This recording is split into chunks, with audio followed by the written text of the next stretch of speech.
ஒரு மாநிலத்திற்கென்று தனியாக நிதி கொள்கை கிடையாது. தமிழ்நாட்டுக்கு ஒரு நிதி கொள்கை, உத்தரப்பிரதேசத்துக்கு ஒரு நிதி கொள்கைன்னு கிடையாது. ஒரு நிதி கொள்கை வைத்துக்கொண்டு அந்த நிதி கொள்கையின் மூலமாகத்தான் மற்ற எல்லா மாநிலங்களுக்கும் பகிர்ந்தளிக்கப்படுகிறது. மாநிலத்தின் நிதி பகிர்வு 41%னா எல்லா மாநிலங்களுக்கும் அதுதான். ஜிஎஸ்டியில் 14%னா எல்லா மாநிலங்களுக்கும் அதுதான்.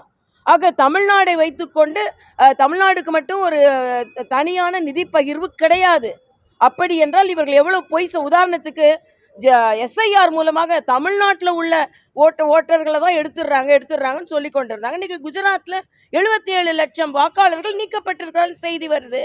அப்ப எந்த பாகுபாடும் இல்லாமல் தானே எல்லா நிறுவனங்களும் அமைப்புகளும் நடைபெற்று கொண்டிருக்கிறது. ஆனால் நீங்க வேண்டுமென்றே அதில் நீங்கள் குற்றம் காட்டுகிறீர்கள் என்பதான் எங்களது கருத்து. அதனால இந்த இடைக்கால பட்ஜெட் மத்திய அரசிடம் குறை சொல்ல வேண்டிய எந்த அவசியமும் இல்லை.